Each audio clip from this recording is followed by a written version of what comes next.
إن الحمد لله نحمده ونستعينه ونستغفره ونعوذ بالله من شرور أنفسنا ومن سيئات أعمالنا من يهده الله فلا مضل له ومن يضلل فلا هادي له وأشهد أن لا إله إلا الله وحده لا شريك له وأشهد أن محمدا عبده ورسوله يا أيها الذين آمنوا اتقوا الله حق تقاته ولا تموتن إلا وأنتم مسلمون يا أيها الناس اتقوا ربكم الذي خلقكم من نفس واحدة وخلق منها زوجها وبث منهما رجالا كثيرا ونساء واتقوا الله الذي تساءلون به والأرحام إن الله كان عليكم رقيبا يا أيها الذين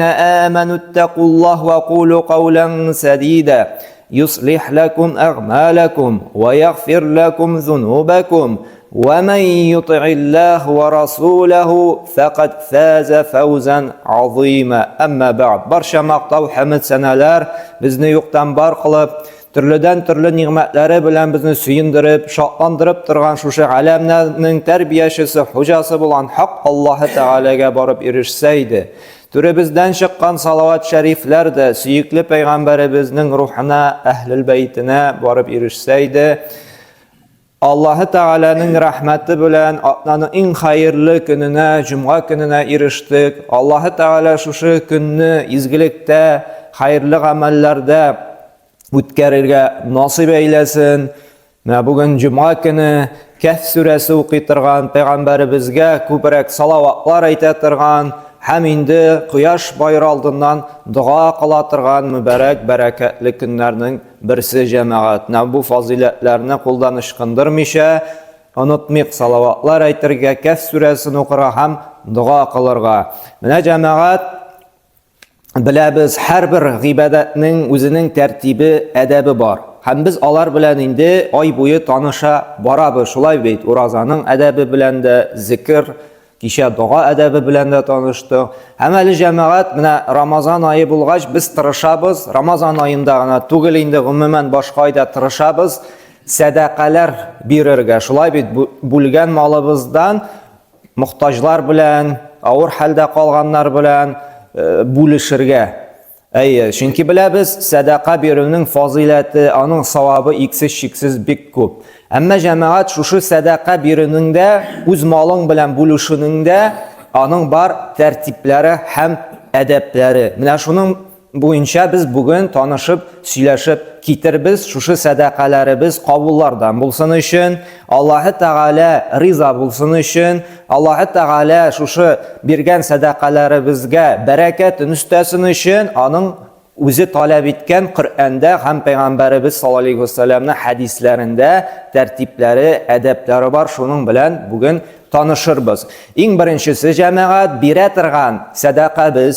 Sadaqa ul Aqsha bilangina tug'il jamoat. Sadaqa birinchisi endi hech cheksiz aqsha endi ul bo'larga mumkin kiyim bilanda, ul bo'larga mumkin rizq bilanda, ul bo'larga mumkin stroy material bilanda, ham boshqa kishiga kerakli narsa, muhtoj kishiga kerakli narsa.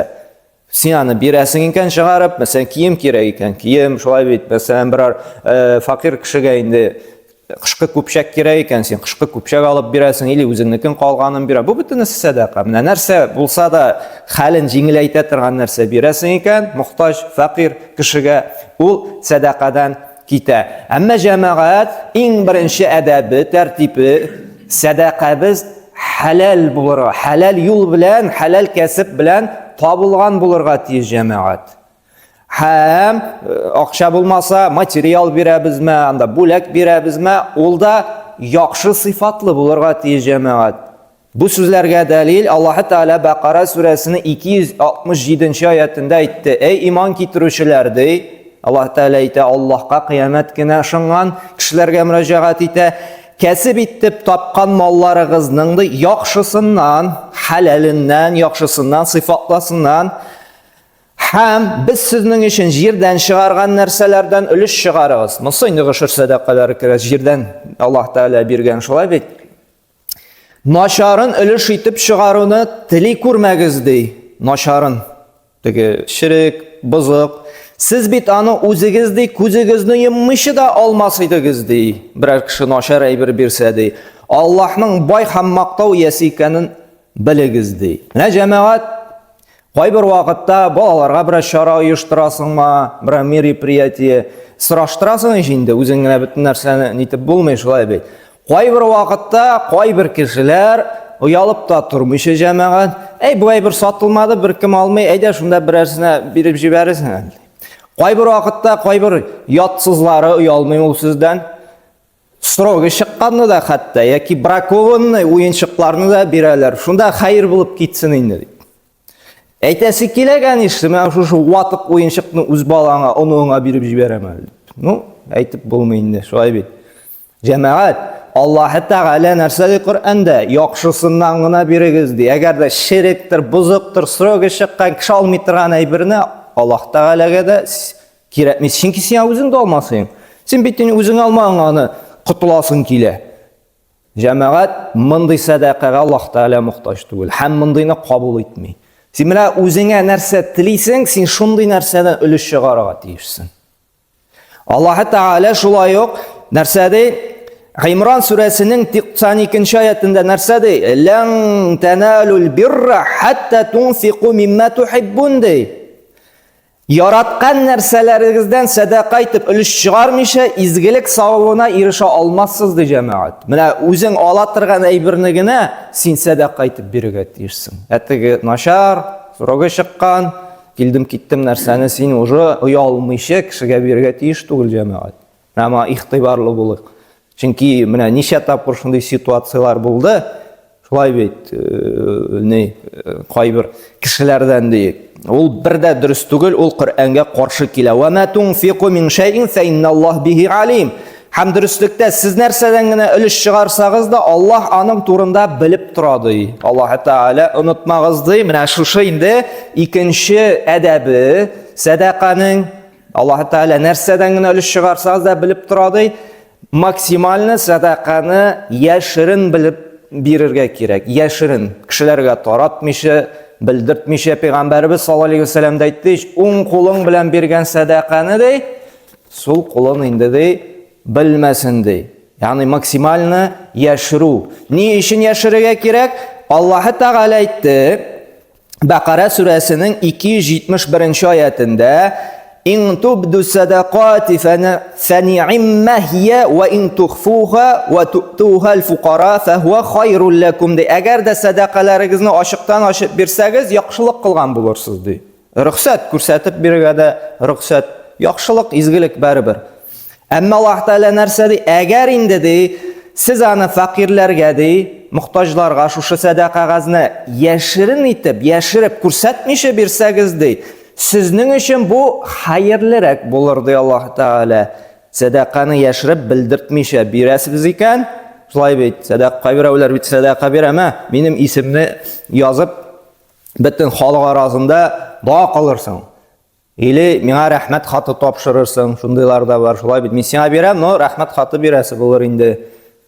Шулай бит, бер хәзрәт әйтә, алда ниде лагерь үткәрдек тә инде, бер спонсор булышкан иде. Газеткә белдерү бирдек тә инде. Менә шулай авылыбызда лагерь үтте, теге ярдәм итүчеләргә рәхмәт яусын, савапны яусын ди. Бу шалтырата, нишәп минем исемне кертмәдең монда дип. Яңадан перепечаты, яңадан бастырды, минем исем фамилияларны язып куйды. Бүтән бирмим алайса дип әйтә ди.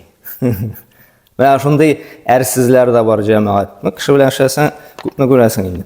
Һәм Аллаһ Тәгалә нәрсәдә алай кылу ди, яшереп бирү ди. Кайбер гөнаһларыгызны юкка чыгарыр ди. Аллаһ Тәгалә әйтә, әгәр дә яшерен садакалар бирәсең икән ди, синең шушы яшерен садака ди, кайбер гөнаһларыңны ди гафу итүлегә сәбәп булыр ди. Белди, Аллаһ һәрбер кылган гамәлләрегезне ди белеп тора ди. Син никому ничего не доказывай, Аллаһ белә ди. Тузан бер тәхәтлек кенә күренми торган изгелек эшләсәң дә Аллаһ белә. Кешегә белдертергә мәҗбүри түгел. Шуңа күрә җәмәгать садака биргәндә максимальны яшерсәк, ул инде безнең өчен хәерле. Риядан котылыр өчен дә, шулай бит минлек кермәсен өчен дә, шуңа күрә тырышык бу бирә торган садакаларны җәмәгать яшерен килеш бирергә. Теге мин сезгә сөйләгән дә бар инде. Bir мәхәлләдә bir тол хатын була, балалары күп була, ире үлгән була. Һәм менә истә түгел, әллә 15 ел ди шунда көн сайын ди, менә ай башында ди, bir айга җитәрлек минем гаиләмә, балаларыма ди, ишек төбендә провизия пәйда була иде. Ай башында ди, bir айга җитәрлек теге азык төлек инде, шикәредер анда, дөгеседер, тукмашыдыр, аныдыр, нинедер. Беләлмим ди, беләсе килә бит инде ди. Рәхмәт әйтер өчен дә ди, аның өчен дуа кылыр өчен дә дуа кылам инде ди, яшереп кем шушы садаканы бир, Аллаһ та бәрәкәтен бир шушы кешегә ди. Но беләсе килә бит ди, но белә алмадым ди. Узак елны әйтте инде, хәтерләмим, әллә 15 ел ди, әллә 10 ел ди шунда. Кайчан белдем ди, шушы мәхәлләдә безнең ди бер галим бар иде ди. Укытучы инде, шул мәчеттә эшләүче ди. Шунда укыта, дәресләр бирә иде. Һәм ишеттем ди, аның җиназасы була. Үлеп киткән икән шушы галим ди инде. Шуннан соң ди, 1 ай үтте, 2 ай үтте, 3 ай үтте ди, ишек төбендә теге провизия юк ди. Шуннан соң гына белдем ди, шушы галим, шушы укытучы ди, ничә ел буе минем гаиләмне ашатып торган икән. Үлгәннән соң гына белдем ди. Карагыз ди, ихласлылыкның, шушы садаканың, яшергәнлекнең көче. Һәм җәмәгать өченче әдәбе, кемгәдер булса ярдәм итәбез икән, садака бирәбез икән, ул кешене битәрләргә, ул кешене сүгергә ярамый. Аллаһ Тәгалә әйтте, нәрсәдә? Бакара сүрәсе 264 аятында: "Я айюхаллазина аману" ди. Тагын безгә мөрәҗәгать итә. Эй иман китерүчеләр ди. "Ла тубтилу садaqatikum bil manni wal adha" ди. Биргән садакаларыгызны ди, битәрләүләр белән һәм рәнҗетүләр белән юкка чыгармагыз ди. Аллаһка һәм ахират көненә иман китермәгән хәлдә кешеләр күрсеннәр өчен генә малларыннан өлеш чыгаручылар кебек булмагыз ди. Кара нәрсә ди? Әгәр дә син садака бир, шул кешене мыскыл итәсең, эй, эшләмәгәнгә син шундый инде, тегелә инде дип рәнҗетәсең икән, мыскыл итәсең икән.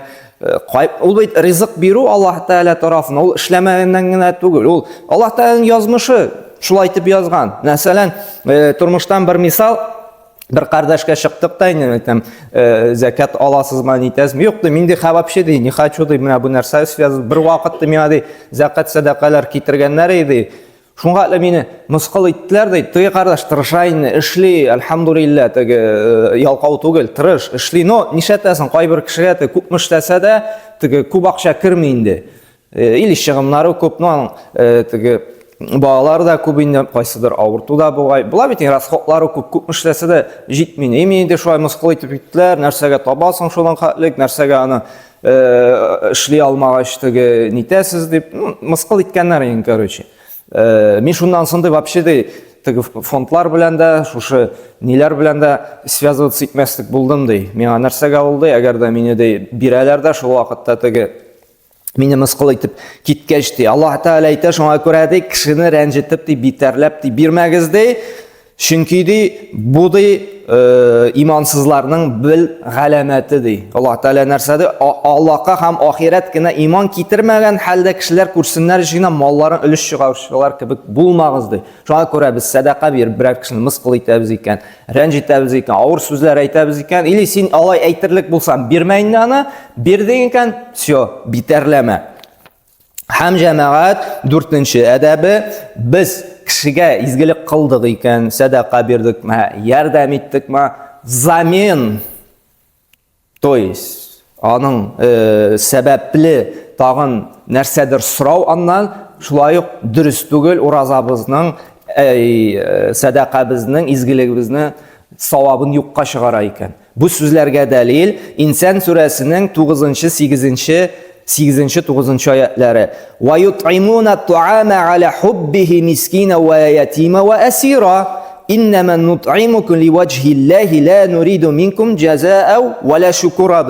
Алар ди, ихлас кешеләр ди, үзләре яраткан ашамлыкларны ди, мискиннәргә, ятимнәргә һәм әсирләргә ашаталар.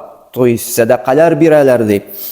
Һәм булай дип әйтәләр ди, шушы ашаган, ярдәм иткән кешеләргә ди, дөреслектә без сезне Аллаһ ризалыгы өчен генә, аның әҗр савабын өмет итеп кенә ашатабыз, садақаларны бирәбез.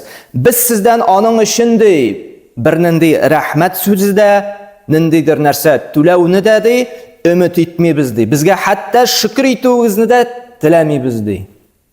Җәмәгать, бу бик мөһим. Кайбер атта үзебездән дә чыгып китә, кешегә ярдәм иткәч, рәхмәт тә әйтә белмәде инде дип шулай бит. Күпме изгелек кылдым, бер ярдәм дә күргәне булмады дип. Бер малай сөйли, күршесе каядыр анда ниндидер, эштә эшлейди инде. Йомышы булып төшкәндә инде, син бит юрында куеп кына чыгар инде, булышып җибәр инде дип. Юк, тегеләй инде, булай инде дип чыкмаган. Һәм дустына шалтыратканда, син дустың сөйләшәле, күрше булып та миңа булышмады ди. Теге сөйләшкән инде, более высокийрак эштә эшләгән инде. Куып чыгарган инде. Нишәп күрше булып та куймады. Ул күрше булып та бер файдасы юк икән, нәрсә миңа булышын дип әйтә ди. Менә бездә кешегә ярдәм итсәк, садака бирәбезме, гел аннан нәрсәләр көтәбез. Ана нәрсәгә ярдәм итә, ан бер файдасы да юк. Җәмәгать, кешегә садака бирәбезме, ярдәм итәбезме, без Аллаһтан әҗр көтәргә тиешбез, ул кешедән түгел. Безнең менә шундый бик зур минус бар, кешегә изгелек кылсак, замен көтәбез. Рәхмәт хатында, теге вакытта ярдәм итмәс микән, кирәге чыгыр әле моның. Һәм җәмәгать, хәтта шушы аятка беләсезме? Ачыш булыр инде ул кайбер кешегә. Хәтта беләбезме? Кайбер атта садака бирәбез бит. Һәм әйтеп куябыз, дуа кыл әле минем өчен. Хәтта галимнәр шушы аятка керттеләр. Әгәр дә шулай дип әйтәсең икән ди, син ди садака әҗрен алмыйсың ди. Син дуаны сатып алган кебек буласың ди. Әгәр дә садака әҗрен телисең икән, син бер нинди шарт куймыйча гына бир ди. Садака бирдең, биттең киттең, бер нәрсә әйтмә ди. Әйтсәң була, пожалуйста, дуа кыл дип, но садака әҗре уже булмый. Чөнки җәмәгать аңлы кеше булса, ул садака бирүчегә итак дуа кылачак. Шуңа күрә җәмәгать садака биргәндә, садака гына түгел, любой яхшылык кылганда төттергә ярамый. Бер дус малай әйтә, районнан кайтып барайым ди авылга ди.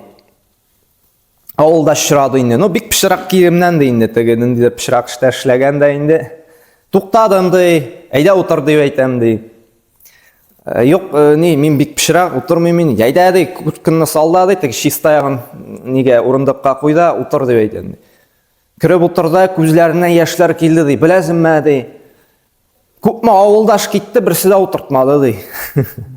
Пишрак булгач бит, машина пишрата, безгә бит инде машина кадерлерәк, савапка караганда, шулай бит. Мин дә шунда да әйтеп куйдым, ярар ди, байгач машина алгач, мине дә юлда калдырмасын дип ди. Уйлыйм ди, карады бит, мин бит дөрес эшләмәм, мин бит инде ди шушы изгелемне ди юкка чыгардым бит ди. Әгәр дә мин ди шушы изгелегемгә савап теләсәм, мин моңа бит шарт условия куймаган булыр идем ди. Менә шуннан соң гына ди аңладым ди, нинди генә изгелек кылсам да, кешегә шарт куярга ярамый. Шуңа күрә җәмәгать менә үзебезгә изгелек кылдылар икән, рәхмәт әйтергә тиешлебез. Чөнки Пәйгамбәрбез саллаллаһу алейхи ва саллям әйтте: "Мән ла яшкурун нас, ла яшкуруллаһ" ди. Кем кешеләргә рәхмәтен белдертми, ул Аллаһка да рәхмәтсез ди. Безгә изгелек кылды икән, без рәхмәт әйтергә тиешле. Аллаһ да әҗрен бирсен, Аллаһның рәхмәте булсын, җазакаллаһ хайран, Аллаһ бәрәкәтен үстәсен. Но үзебез эшләдек икән кемгәдер изгелек. Без ул кешедән рәхмәт тә, рәхмәт хаты да, шөкр дә, мактау да, отзыв та көтәргә тиеш түгел. Без Аллаһ Тәгаләдән генә, Раббым, шушы изгелегемне кабуллардан кылсаң иде, әҗр савапларын кыямәт көндә күрергә язсын иде дип, без Аллаһтан көтәргә тиешлебез шушы аятта. Без сездән берни шөкр дә, рәхмәт тә көтмибез. Бүген көндә җәмәгать нинди генә изгелек кылсак та, күпме кешегә булышабыз һәм шалтыратабыз. Бу миңа точно җавап бирә инде, миңа күпме булышты. Һәм теге җавап, уңай җавап бирмәсә, күңел төшә. Башка мин моңа ярдәм дә итмим дип. Димәк, безнең бу ярдәмебез савап өчен булмаган. Димәк, без монда Аллаһ өчен моңа ярдәм итмәгәнбез. Без шушы кеше өчен ярдәм иткәнбез. Шуңа күрә җәмәгать менә бу мәсьәләләргә игътибарлы булырга кирәк. Һәм инде менә нинди генә гыйбадат, садака булсын ул. Ураза тоту булсынма ул, намаз оқу булсынма ул, туғанлық жіпләрін нығыту булсынма. Нинди генә ғибадат қылмайық, мақсат иң бірінші ахирет булырга тиеш. Әҗир савап булырга тиеш. Чөнки җәмәгать бу изгелек кыла беләбез, Аллаһ Тәала тормышыбызны да яхшырта. Беләбез, садака күбрәк биргән саен Аллаһ Тәала күбрәк кайтара. Чөнки Пәйгамбәрбез саллаллаһу алейһи ва саллям әйтте, Аллаһ Тәала әйтте ди, бир бирүчегә бирермен дип. Һәм чынлап та шулай, күбрәк биргән саен Аллаһ Тәала бирә. Бер кеше сөйләй иштеге, Аллаһ белән ярышырга булдым ди. Садақаны күбрәк бирәм ди, 5000 итеп бирәм, Аллаһ Тәала 10000 итеп кайтара. 10000 итеп бирәм, 15000 итеп кайтара ди. 100000 итеп бирәм, 200000 итеп кайтара ди. Шуннан соң бүтән Аллаһ Тәала ярышмаска булдым, бәрбер мине җиңә икән. Һәм ул җәмәгать садака биргәндә именно теге Аллаһ Тәала Пәйгамбәр саллаллаһу алейһи ва саллям әйтте, садака малны киметми, то есть бәрәкәт бирә.